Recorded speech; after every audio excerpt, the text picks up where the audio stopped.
Okay, we'll start the interactive part of the debate now, beginning with about 12 minutes of the teams asking questions of each other and exclusively, and then following that, the panel will be able to direct questions to the teams. So for the next 12 minutes or so, we'll have questions from one team to the other and bounce those back and forth as best we can. So let's start with an affirmative question for the negative team. All right, is the Kigali Amendment you're talking about the one that was signed on October 15th in regards to HFCs? Yes. Okay, well, we have evidence from the EPA that says 197 countries adopted an amendment to phase down the HFCs when it came to Kigali. So how can you say only like 80 countries ratified it? Well, we tell you that that's not the case. We don't have that many parties ratifying it. And we tell you that even the greatest polluters such as the United States and China are not part of it. Okay, I think it's your question. Question for the negative to the affirmative. How would you include binding enforcement into existing accords? Would you subject countries to punishments they have not consented to? Okay, so what we would say is the affirmative is a question of what we should do. So when you're asking, how can we add enforcement mechanisms if they haven't agreed to it before? What we're saying is when we're looking at what we can do today, we're asking whether that is a good or a bad thing. We don't have to defend a complete renegotiation of a treaty, even if countries didn't agree to it in the past. We're looking at whether that adoption is a good or a bad thing. Now, if you want to say that the adoption today is a bad thing because countries will be angry because they didn't agree to it in hindsight, that's an argument you can make, but what we would contend is that's what the scope of the debate falls to. Question from the affirmative to the negative.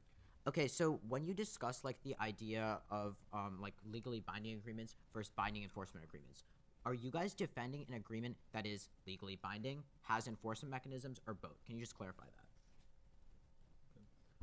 So we recognize the distinction between these exists.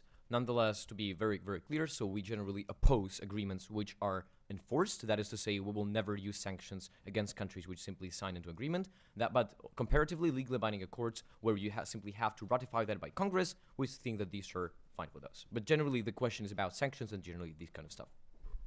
Question from the negative to the affirmative. I'll continue. So again and again, the United States Congress has said it will not ratify any global climate deal which restrains United States action. Why do you expect them to ratify a binding agreement in your case? Okay, so a couple of problems here. First of all, in the status quo, the United States is already non-participating. So the only thing we can do is make it better. Second of all, since you can see that they're a key player, right, we can't vote negative there face off. But thirdly, more importantly, we'd argue that when you create tangible incentives, right, when you create a global consensus within the nation state about the importance of climate change, which is what our evidence that you failed to address in your second speech does, we specifically allow for the people that are electing these congressmen and for the popular consensus in the United States to change fundamentally. Thirdly, more importantly, we'd argue that the reason people aren't passing climate change is partisan issues and whether they believe climate change is anthropogenic or not. We also solve back from that in case and evidence that you failed to respond to. So those are three main reasons why we would pass in our world, while you definitely don't participate in yours. Question from the affirmative to the negative. So this is going to be related to the same issue we were talking about. If you concede in your constructive that having the United States and China as part of a climate accord is absolutely necessary, shouldn't we vote AF on face because the United States is not participating in the negative world? Okay, so we can see that the United States right now would not participate in any accord on both sides of this house. However, what we are telling you is that because of the procedure of ratifying treaties by the United States Senate, the United States will not be a party in binding agreements even in the future. However, it will be a party of non-binding treaties on our side once the current administration is replaced. Question from the negative to the affirmative. So I will continue. You explained how you would add these binding mechanisms into already existing agreements. However, we can see that this is not how how international law works. That we can only punish countries when they consent to the punishment themselves. How can you address this problem of having to add an amendment which countries have to sign again and ratify again with the binding enforcement mechanisms into the existing treaties? I mean, first of all, on some level, I would argue the affirmative gets like some sort of fiat in the debate, because if the resolution states that we should adopt binding climate enforcement mechanisms, if the argument you're making is that that would be impossible, that's one argument. But we're saying that on some level, those have to be able to be passed. But secondly, we'd argue that the role of the affirmative ballot is just to prove that if we adopted BEMs today, when we cast the app ballot, will it be good or will it be bad? We'd argue that that's the scope of the debate that we're debating today. If you guys want to make an argument about that, you should feel free to do that in your next speech. Question? Question from the affirmative to the negative. Okay, so you talk about like the idea of like participation and compliance. At what point of compliance does like participation become relevant? Or rather, like where is the trade-off? How many countries do you need to prove that leave for compliance to become a non-issue on our side? Oh, I gladly take that. Thank you for the question. Basically, we firstly say that we need to have participation in order to have compliance, and that's essentially the response to your question.